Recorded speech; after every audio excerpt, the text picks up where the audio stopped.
And joining the company now from Chicago is Larry Levin with Trading Advantage. Larry, we hear a lot of theoretical talk, political talk about the fiscal cliff. Let's get real specific. We actually have a chart of how much you're paying in taxes now on the left, and this is how much extra you would pay if you go off the fiscal cliff. So look at that. If you're $50,000, you pay about $1,200 more. $100,000, $3,600 more. How specifically? That's how it would affect individual income tax. How would it affect the economy and specifically the commodity trading that you do?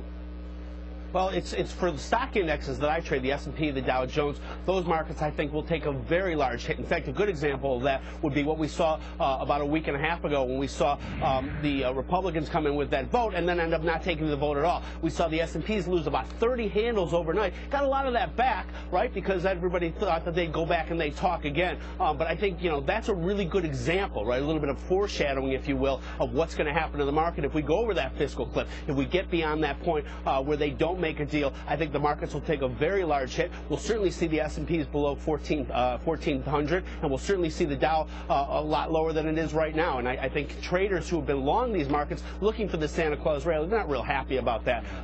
People want to see this market go up, and I don't think that's certainly going to happen. If we go over the fiscal cliff, would the markets be pricing in a recession?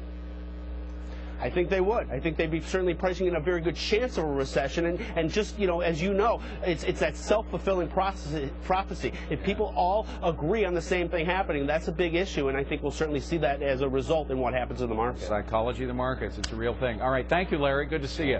Well, federal wind subsidies are